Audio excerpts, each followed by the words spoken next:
Buenos días a todos.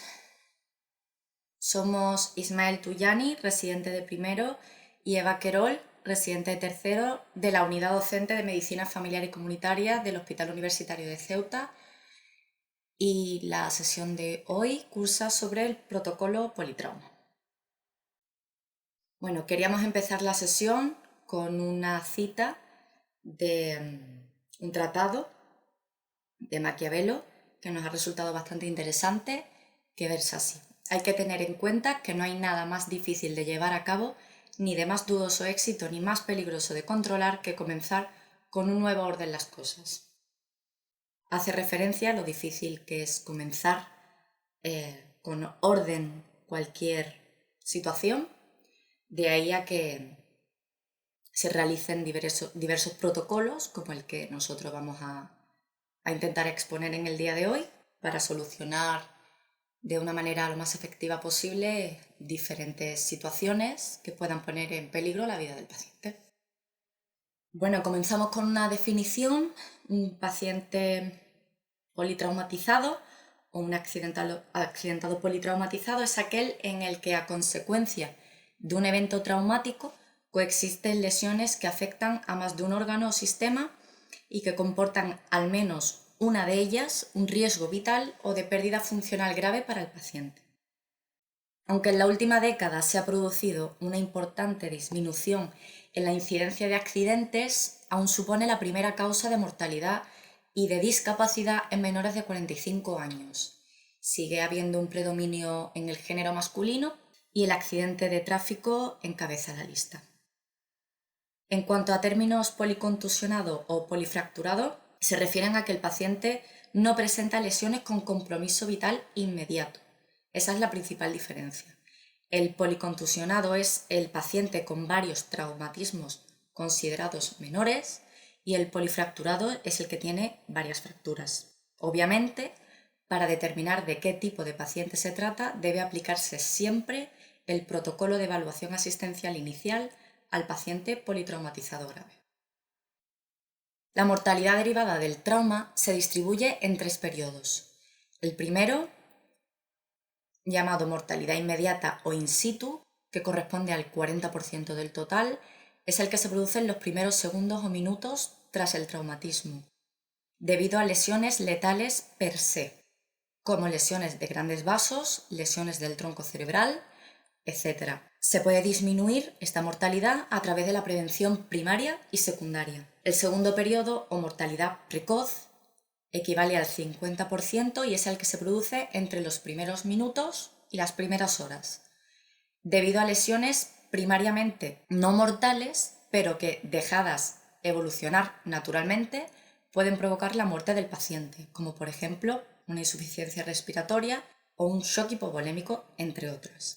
Y el tercer periodo, la mortalidad tardía, que equivale a un 10%. Es el que se produce en los días y semanas que siguen al accidente, provocadas generalmente por la lesión orgánica primaria, por ejemplo, una lesión neurológica o cuadros clínicos secundarios, un fallo multiorgánico, una infección nosocomial, etc. En esta fase, en este periodo, el paciente suele necesitar de cuidados intensivos. Hay que recordar que la atención prestada en las primeras fases tiene repercusión en las muertes tardías. En el periodo 2 o mortalidad precoz es en esta fase cuando intervienen los servicios de urgencia y lo hacen en 2 tipos de escenarios: el extrahospitalario o lugar de accidente y el hospitalario. La causa evitable de muerte más común, hay que recordar, es el error humano, por retraso en el tratamiento, por una supervisión inadecuada, por lesiones no identificadas, la mayor parte de ellas en vísceras abdominales, y errores técnicos. En cuanto a la evaluación inicial del paciente, vamos a seguir unos pasos. El primero, realizar un triaje para distinguir aquel paciente grave o potencialmente grave. Llevar a cabo de una manera rápida y sistematizada una evaluación primaria de las lesiones que pueden causar la muerte del paciente y corregirlas de forma eficaz, seguidas de una evaluación secundaria más completa y detallada, utilizando los medios diagnósticos adecuados para llegar a un diagnóstico definitivo. Y por último, dar un tratamiento a las lesiones identificadas, minimizando así el daño colateral, esto es, evitando errores de diagnóstico o de tratamiento. A continuación hablaremos del protocolo de actuación frente a un traumatismo grave.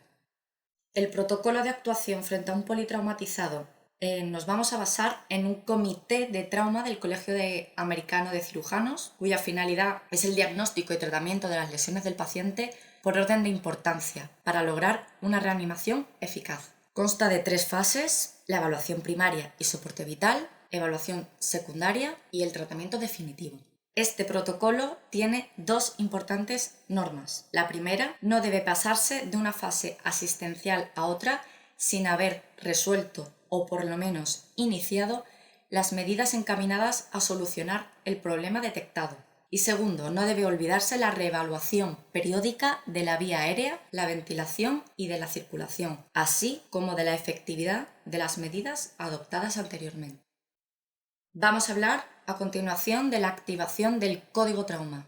¿Qué criterios de activación tiene?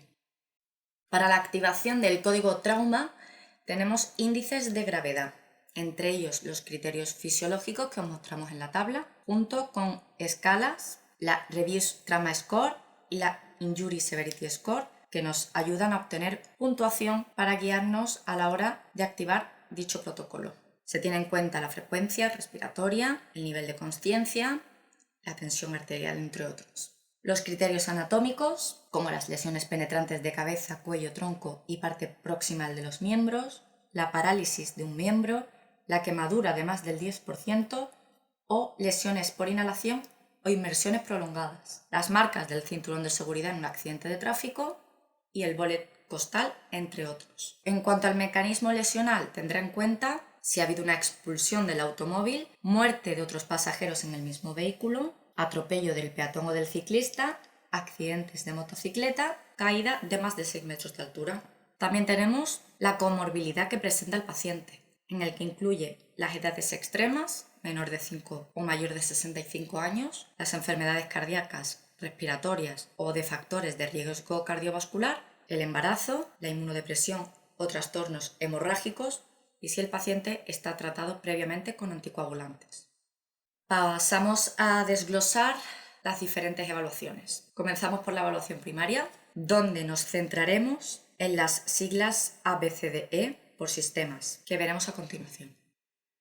La evaluación primaria consiste en evaluar las lesiones que pueden causar la muerte del paciente en pocos minutos e intentar solucionarlas. Debe ser rápida, recordemos que es la hora dorada en la que las lesiones primarias no mortales, dejadas a su evolución natural, pueden provocar la muerte del paciente. Ordenada, siguiendo siempre un orden determinado, es el llamado ABCD de la atención al trauma, que valora las funciones vitales según su importancia. Debe ser eficaz, tratar cada anomalía encontrada y no pasar a la siguiente fase hasta solucionar la anterior, y repetitiva. Hay que reevaluar al paciente periódicamente para detectar cualquier deterioro en su estado.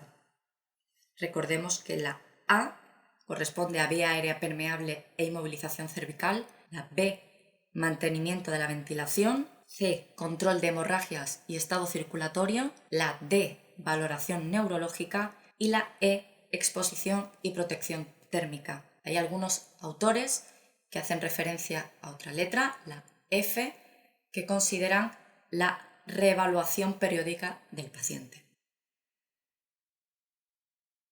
Vía aérea con control de la columna cervical. A. Aquí comprobaremos la permeabilidad de la vía aérea superior. Su obstrucción produce hipoxia tisular, que en pocos minutos puede provocar una parada cardiorrespiratoria. Hay que explorar signos y síntomas de obstrucción de la vía aérea, así como lesiones que potencialmente puedan ocasionarlas, como los traumatismos maxilofaciales o las quemaduras que se encuentran por encima de la clavícula. Y por supuesto vigilar los datos de alarma, si presenta taquipnea, el uso de la musculatura accesoria, estridor, etc.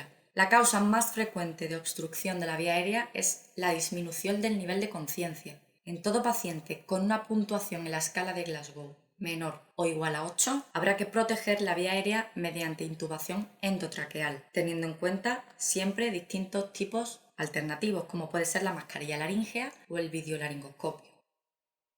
Si se sospecha obstrucción de la vía aérea, debemos: primero, colocar al paciente en decúbito supino con la cabeza y el cuello correctamente alineados. 2. Abrir la vía aérea mediante maniobras de elevación del mentón o tracción mandibular, fijando simultáneamente la columna cervical. Dato muy importante. 3. Extraer cuerpos extraños que presente: dentadura, vómitos, ya sea manualmente o por aspiración. 4. Mantener permeable la vía aérea con una cánula nasofaringea si el paciente se encuentra consciente, u orofaringea si el paciente está inconsciente. Si existe sospecha de fractura de base de cráneo, no se deben colocar sondas de aspiración por vía nasal ni cánulas nasofaríngeas, por el riesgo que presenta de invasión del espacio intracraneal. Y 5. Aislar la vía aérea. La intubación orotraqueal es el método de elección. Previa oxigenación del 100%, fijando siempre manualmente la columna cervical para evitar los movimientos de flexo-extensión y facilitada farmacológicamente con pseudorelajación o pseudorelajación, si el paciente no está inconsciente o en el traumatismo cranoencefálico, ya que el estímulo de la intubación puede producir una hipertensión intracraneal. Cuando no es posible la intubación endotraqueal, se colocará otros dispositivos, como una mascarilla laríngea, o en el caso de lesiones maxilofaciales graves, se recurrirá a una vía aérea quirúrgica rápida de urgencia, la cricotirotomía o punción cricotiroidea.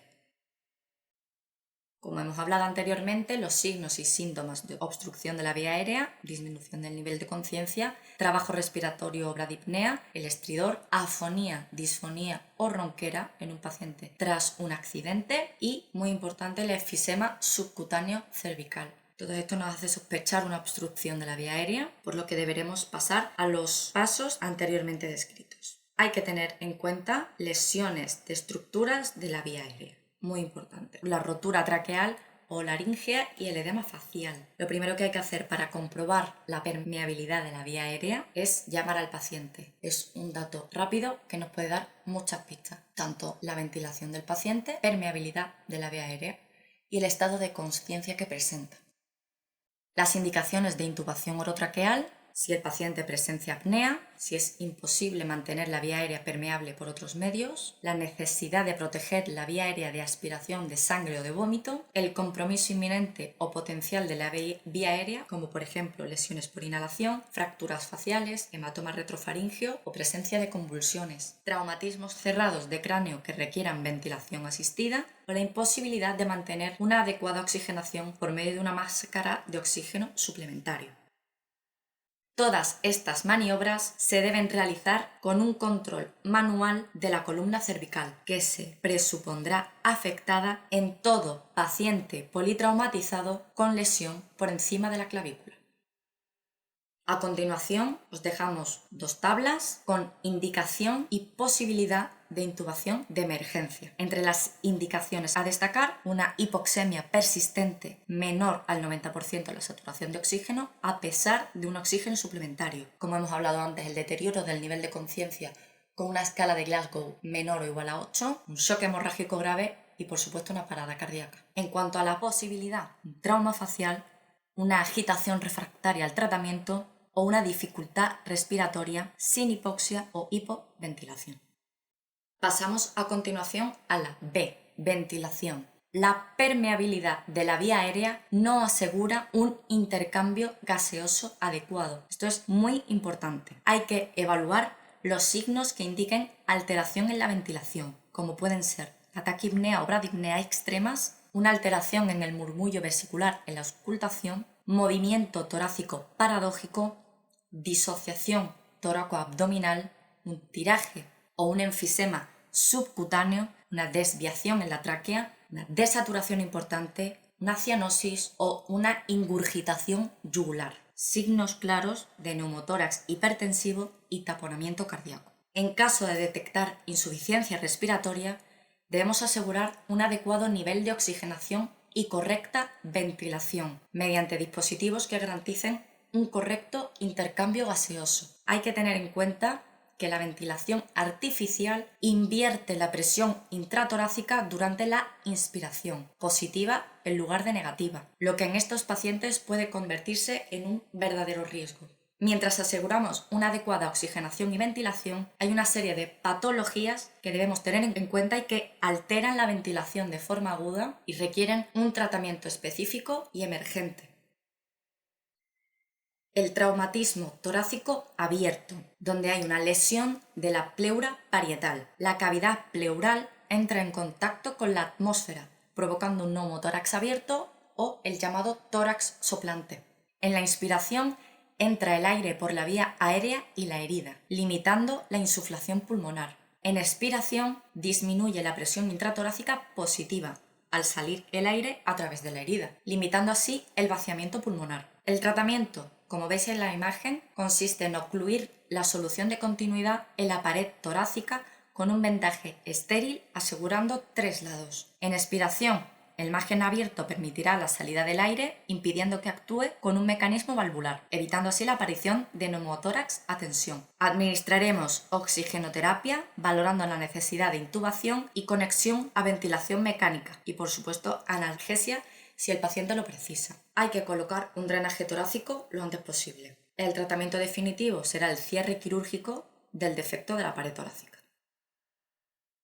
El neumotórax a tensión, por lesión de la pleura visceral, la cavidad pleural entra en contacto con la vía aérea, formando el llamado neumotórax cerrado. Si la comunicación actúa con un mecanismo valvular, impidiendo la salida de aire en la expiración, se producirá un neumotórax a tensión que se agravará al comenzar la ventilación mecánica con presión positiva. Por aumento de la presión intratorácica, el retorno venoso disminuye. Se produce, por tanto, hipotensión, taquicardia e ingurgitación yugular. Ausente esta última si coexiste shock hipovolémico. El diagnóstico es clínico y ninguna prueba complementaria ni la radiografía de tórax debe posponer su tratamiento, ya que el retraso en su drenaje supone un riesgo vital para el paciente. Se evacúa por toracocentesis en el segundo espacio intercostal a la altura de la línea media clavicular y conectando posteriormente la parte distal del catéter a un sistema de aspiración. Hay que administrar oxigenoterapia, alto flujo y concentración y analgesia si precisa.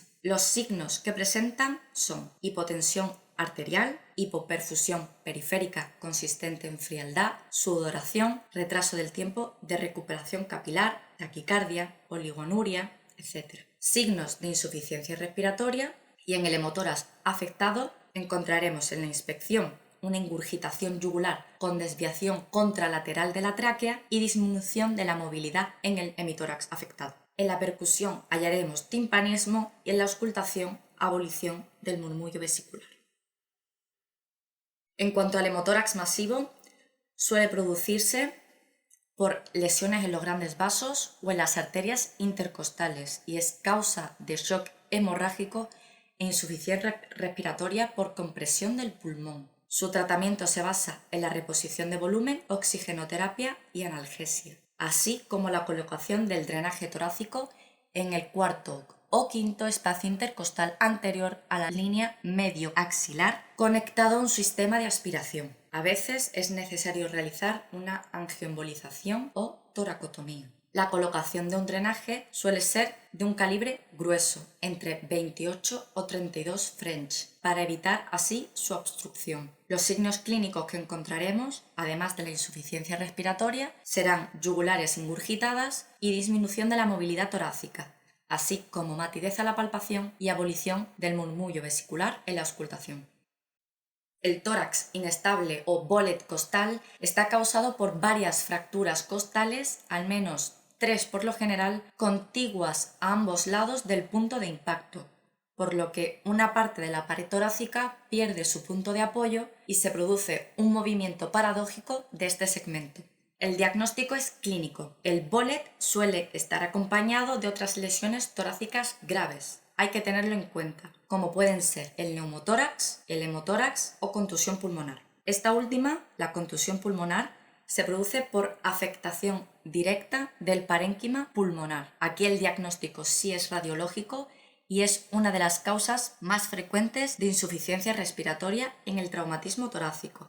El tratamiento incluye oxigenoterapia, ventilación mecánica, si existe insuficiencia respiratoria grave, y analgesia si lo precisa. Os adjuntamos una tabla de la exploración de la función respiratoria junto a sus signos y su posible significado. Pasamos a la C, control de hemorragias y estado circulatorio. En cuanto al shock, definiremos el shock como una anormalidad del sistema circulatorio que produce una inadecuada perfusión de órganos y oxigenación de los tejidos. El primer paso en su manejo es reconocer su presencia. Para ello realizaremos una exploración precisa del estado hemodinámico del paciente buscando sus signos. El segundo paso es identificar la causa probable del estado de shock. En el paciente traumatizado, el shock se clasificará en hemorrágico, que es el más frecuente, y el no hemorrágico. Hay que recordar que todo shock en paciente politraumatizado debe considerarse hipovolémico, hasta que se demuestre o exista una clara evidencia de otra etiología. A continuación, os dejamos una tabla con la identificación de los signos del shock, a tener en cuenta sus signos clínicos, entre los que incluye la frecuencia del pulso, presión arterial, frecuencia respiratoria y nivel de conciencia, así como sus consideraciones especiales. En cuanto a la hemorragia, esta se define como una pérdida aguda del volumen de sangre circulante, en torno a un 7% del peso corporal en los adultos. La clasificación de la hemorragia en 4 grados según la clínica del paciente es una herramienta útil para estimar el porcentaje de pérdida de sangre y guiar así el tratamiento inicial. La edad, la gravedad de la lesión, el tratamiento extrahospitalario y la medicación habitual pueden alterar la respuesta hemodinámica clásica. Dependiendo de la clasificación de la hemorragia, según su pérdida sanguínea estimada, distinguiremos 4 clases. Aquí os adjuntamos la tabla según la pérdida estimada del volumen sanguíneo. Al final de ella, el tipo de líquido a utilizar. Nos debemos centrar en identificar el foco de sangrado y realizar un inicio de reanimación. Según el foco, debemos identificar los 4 puntos. El externo, con control de presión directa o férulas de compresión, torniquetes en presencia de sangrado arterial o amputación de miembro o pinzas hemostáticas. Cabe destacar que el torniquete más empleado en este tipo de sangrado o la amputación es el torniquete neumático. El torácico, con colocación de drenaje endotorácico si el débito es superior a 1,5 litros de forma inmediata o mantenido de 200 a 300 centímetros cúbicos durante 4 horas. En el abdominal, la realización temprana de un ECOFAST en presencia de trauma abdominal cerrado con inestabilidad. La técnica de ECOFAST, acrónimo de Defocused Abdominal Sonography for Trauma Scan, consiste en una exploración centrada en 4 puntos ampliables, cuyo objetivo principal es determinar inmediatamente si el shock es atribuible a hemoperitoneo, hemopericardio o hemoneumotórax. Y la pelvis, donde hay que realizar una radiografía con inmovilización mediante cinturón, si así lo precisa, y valorar posteriormente la realización de una arteriografía o packing preperitoneal si persiste la inestabilidad hemodinámica con colocación posterior de fijadores externos que llevará a cabo el servicio de cirugía. La reanimación con líquidos se iniciará precozmente ante la sospecha de pérdida sanguínea a través de 2 vías venosas periféricas gruesas, ya que así la infusión es más rápida. Si el acceso venoso no es posible, se canalizará una vía central. La solución de elección es el suero salino fisiológico, por ser isotónico respecto al plasma, produciendo así una expansión intravascular transitoria. El bolo inicial será calentado a 37 o 40 grados tan pronto como sea posible, de 1 a 2 litros para un adulto, aplicándolo en bombas de infusión. Si se ha perdido más del 30% del volumen sanguíneo, hay que transfundir sangre. Debemos alcanzar una diuresis mínima de 50 mililitros hora.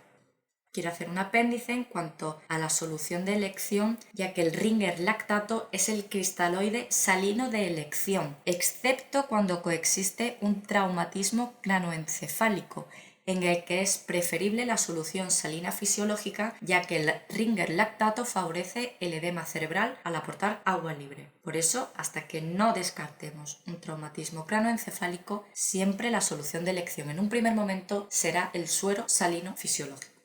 Es muy importante recordar que la reposición de volumen nunca es sustitutivo del control. Se debe identificar y detener la hemorragia buscando sangrado externo y en cavidades, ya sea tórax, abdomen, pelvis o músculo. La fluidoterapia agresiva puede incrementar el riesgo de sangrado, por lo que se debe emplear una reanimación centrada en el concepto llamado hipotensión permisiva, con una tensión arterial sistólica permitida de 80 o 90 milímetros de mercurio, no empleándose en situaciones excepcionales como traumatismos cranoencefálicos o medular, ancianos, embarazadas e iniciar precozmente hemoderivados. Se emplea el uso de fármacos vasoactivos incluso de manera precoz cuando no se alcanzan los objetivos tensionales a pesar de una adecuada reanimación de volumen. Hay que tener cuidado con los fármacos vasoactivos ya que provocan vasoconstricción periférica. Para el uso precoz de hemoderivados se defiende la transfusión de hematíes y plasma fresco congelado a dosis de entre 10 y 15 mililitros kilo o en un ratio 1:1 y el inicio de plaquetas lo antes posible. En la reanimación hemostática destaca el empleo de fármacos antifibrinolíticos como el ácido tranexámico, comercializado como Anchafibrin desde el ámbito prehospitalario. Se recomienda su uso de modo precoz, dentro de las 3 primeras horas tras el traumatismo, con una dosis de carga de 1 gramo en 10 minutos, continuándose con una perfusión de 1 gramo en 8 horas. Se recomienda la administración de complejo protrombínico para la reversión emergente de la acción de los anticoagulantes orales dependientes de la vitamina K si el paciente lo tomaba.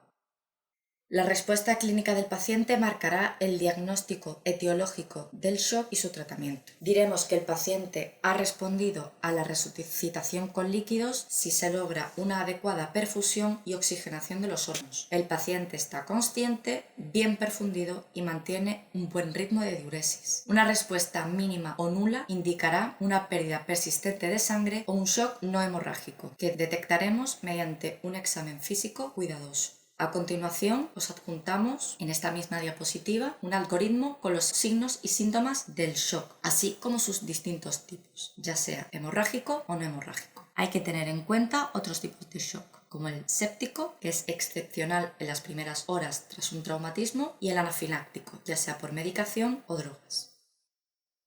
Ahora veremos ejemplos de patologías que suelen estar implicadas en el shock hipovolémico. Generalmente, esto se traduce en una pérdida de sangre, tal y como se ha explicado anteriormente.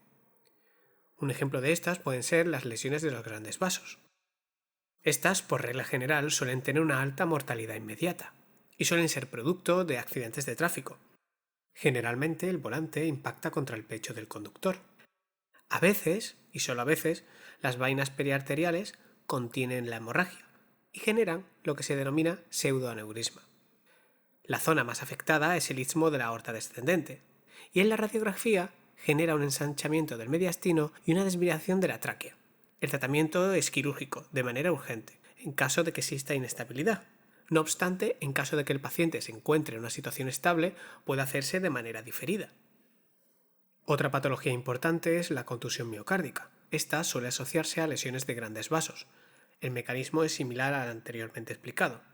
E incluso hay que decir que traumatismos mínimos pueden desencadenar arritmias letales. Suele asociarse a dolor de características anginosas y a derrame, incluso taponamiento. Para el diagnóstico puede usarse una eco, troponinas y electrocardiograma. El tratamiento puede ser desde no hacer nada hasta un drenaje pericárdico. Dentro de los daños que puede sufrir el corazón, uno de los que más preocupan suelen ser las heridas penetrantes en el corazón. Estas suelen ser debidas a armas blancas y a proyectiles. La parte más afectada es el ventrículo derecho, debido a su disposición anterior. Estas, por lo general, suelen ser rápidamente mortales. A veces, el pericardio parietal contiene la hemorragia o incluso se genera una hemostasia en el orificio de entrada, que puede contener la hemorragia de manera transitoria. El diagnóstico se realiza mediante clínica y eco. Es una urgencia vital que demanda toracotomía y reanimación. En el caso de que haya taponamiento, se realiza pericardiocentesis. Pasamos ahora al taponamiento cardíaco.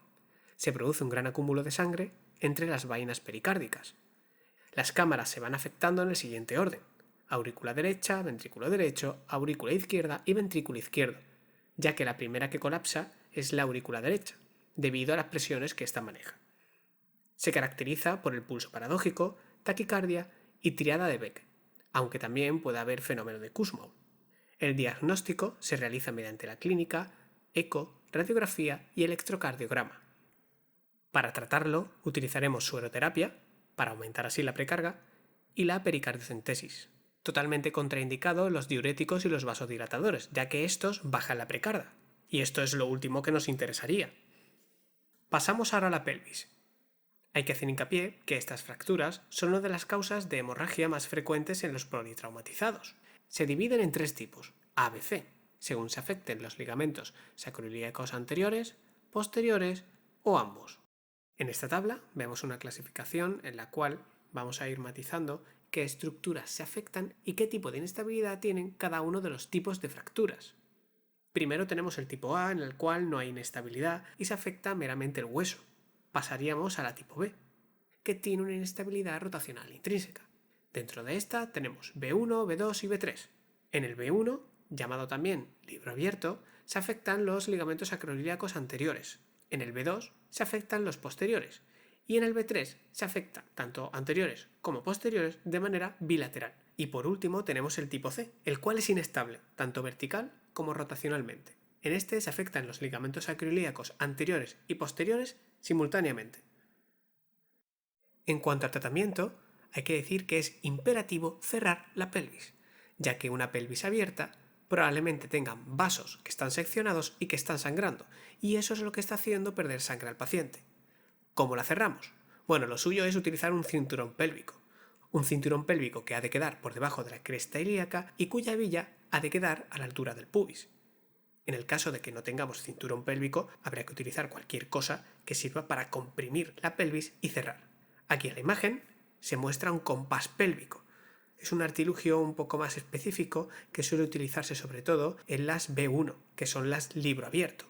En un segundo tiempo se realizará una osteosíntesis o fijación una vez que el paciente esté fuera de peligro.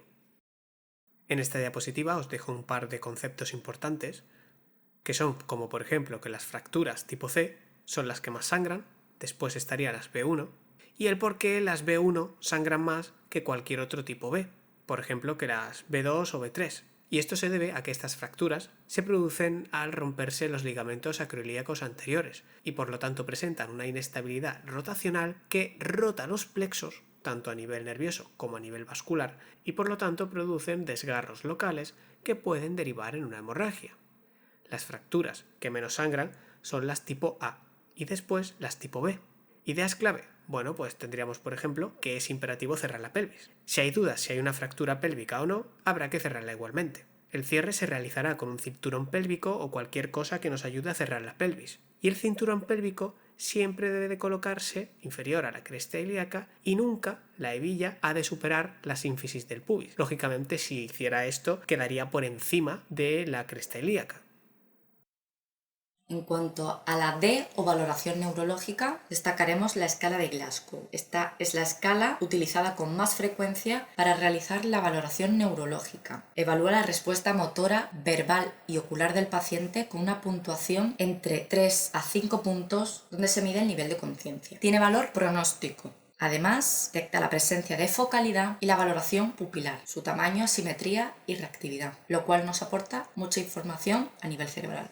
Hay que movilizar al paciente en tabla espinal larga, en todo aquel que presente un mecanismo lesional sospechoso, hasta descartar por completo la lesión medular. Hay que explorar el nivel, midiendo la sensibilidad y motricidad en miembros y tronco, así como la posible lesión en un determinado nivel. Aunque la causa más frecuente de alteración del nivel de conciencia es el traumatismo cranoencefálico, no debemos olvidar descartar otras causas como el shock, la hipoxemia, la hipotermia y las intoxicaciones que también pueden provocar una alteración del nivel de conciencia en el paciente.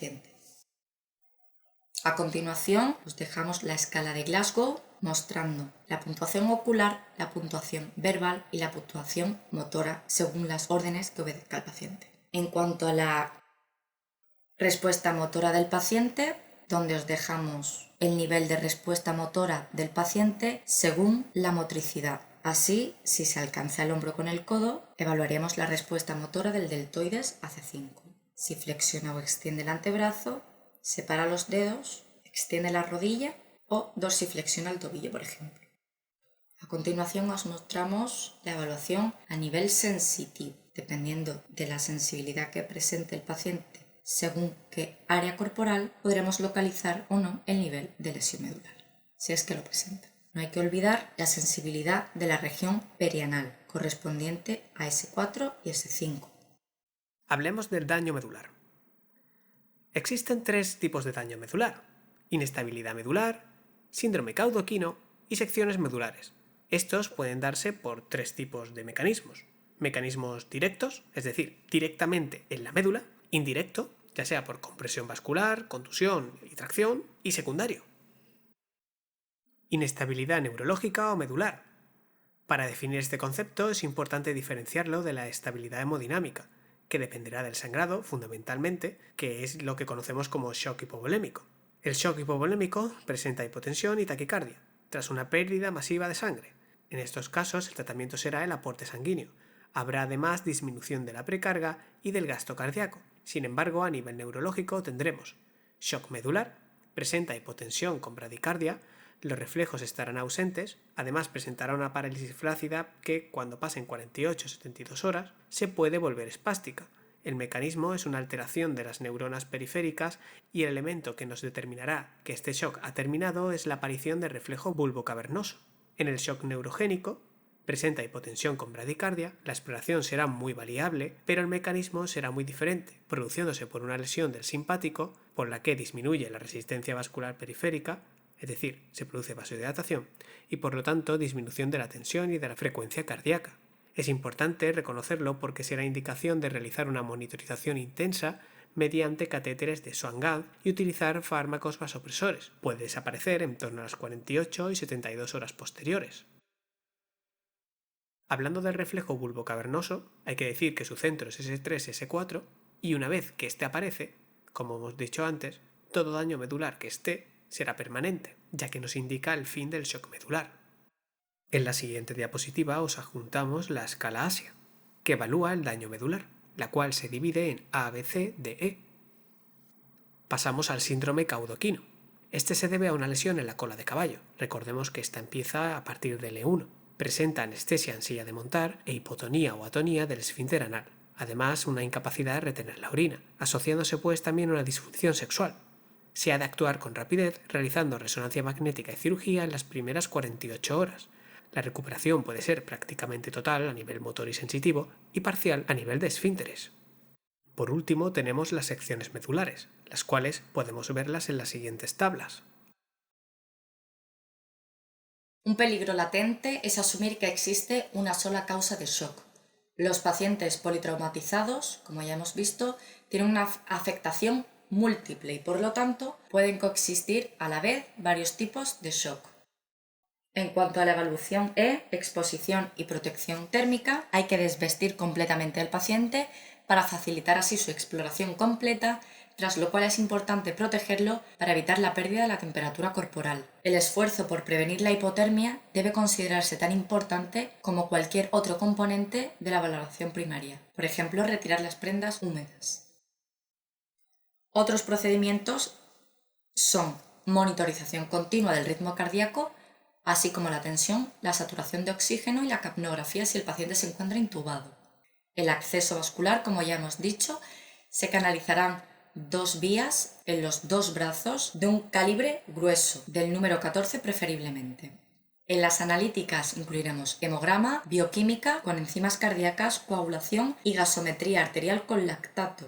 Dato importante para saber si estamos en shock. Pruebas cruzadas, toxicología si se sospecha y prueba de embarazo en mujeres en edad fértil.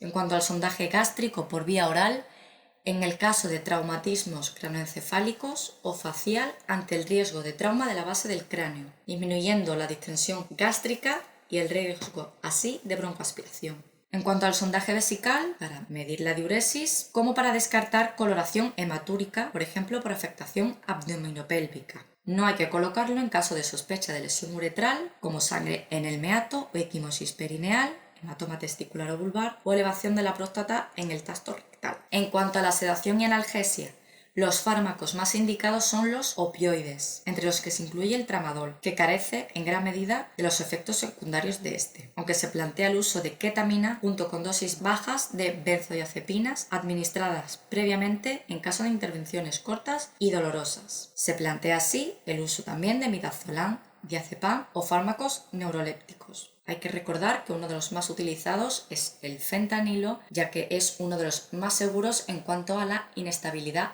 hemodinámica, aunque está contraindicado si existe insuficiencia respiratoria, así como antiinflamatorios y analgesia habitual, entre los que se encuentran los viales de dexketoprofeno. En cuanto a la antibioterapia y profilaxis antitetánica, siempre será administrada esta última junto con la antibioterapia en presencia de fracturas abiertas. Pasamos a continuación a explicar la evaluación secundaria. La evaluación secundaria solo se realizará una vez completado el ABCDE y reevaluada a su vez su respuesta. La evaluación secundaria incluye anamnesis con las siglas historial, que tenéis descrita en el recuadro, donde es muy importante conocer el mecanismo del trauma, ya que nos permite sospechar el tipo de lesión que ha sufrido el paciente. Por ejemplo, si el impacto ha sido frontal, se debe sospechar fractura de la columna cervical.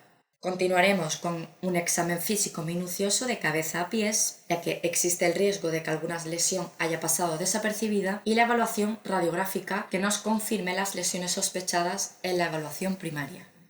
Cabeza. Miraremos el nivel de conciencia mediante la escala de Glasgow. En la inspección buscaremos laceraciones, contusiones y valoración de datos de fractura de la base del cráneo mediante los ojos de mapache o hematoma en región mastoidea, el llamado signo de Battle. Examinaremos el interior de la cavidad oral, así como presencia de otorragia. En cuanto a la exploración ocular, la agudeza visual, el tamaño y la reactividad pupilar, así como las hemorragias conjuntivales. Si el paciente presenta lentes de contacto, habrá que retirar y sospechar luxación del cristalino.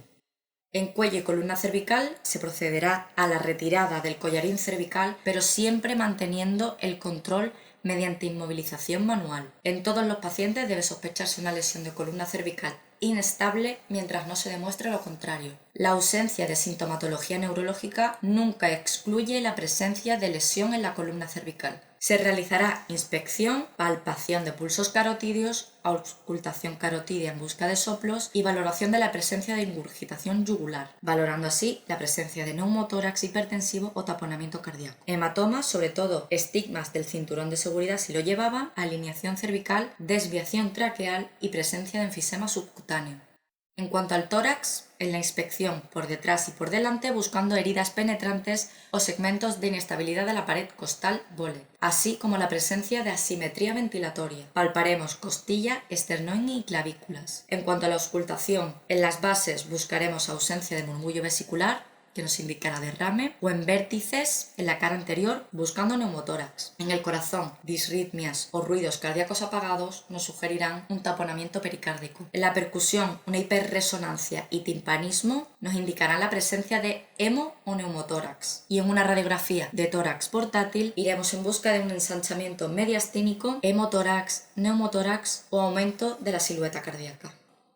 En cuanto al abdomen, periné, recto y vagina, siempre haremos una reevaluación frecuente del abdomen por el mismo examinador, explorando la estabilidad pélvica solo una vez, evitando así empeorar el sangrado de una fractura pélvica existente. Hay que valorar contusiones, deformidades, así como auscultación de posibles soplos y ruidos hidroaéreos. Se debe realizar un tacto rectal en caso de sospecha de lesión medular o de lesiones abdominopélvicas, valorando la presencia del tono, sangrado o integridad de las paredes, así como la posición de la próstata, ya que un desplazamiento de la misma podría sugerir una rotura uretral. En caso de realización de un tacto vaginal, también se debe valorar la integridad de la pared y la presencia de sangrado. Es importante sospechar sangrado intraabdominal si el paciente presenta una fractura de la quinta a la 11ª costilla, ya que puede ponernos en situación de una lesión esplénica o hepática. Os adjunto una foto del EcoFast con puntos ampliables.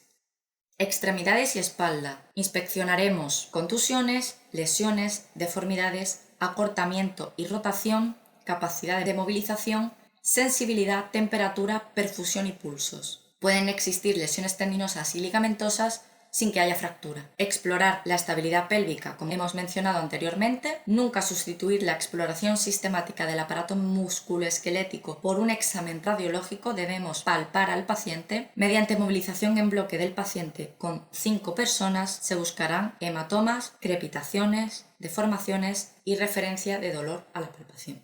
Os dejamos el reconocimiento secundario, las pruebas que suelen pedirse, entre las que destacamos la ecografía FAST. Recordemos que es simple y rápida, nos llevará unos 5 minutos e identifica líquido libre, centrando la atención en las 4 P's: pericardio, perihepático, periesplénico, pelvis. Para finalizar, dejamos un algoritmo con los criterios de activación del código trauma en pacientes mayores de 14 años. La bibliografía que hemos utilizado en esta sesión. Por último, para acabar, comentar que tenemos también disponible un protocolo de actuación en el politraumatizado pediátrico, así como un resumen esquema del algoritmo en revisión primaria, los cuales no hemos querido introducir para no hacer la sesión mucho más larga. Agradeceros vuestra paciencia y atención. Entendemos que esta sesión ha sido un poco pesada, pero también recalcar la importancia de tocar todos los puntos que abordan al politraumatizado con la dificultad de no ahondar demasiado en ellos. Así que muchísimas gracias y que tengan un buen día.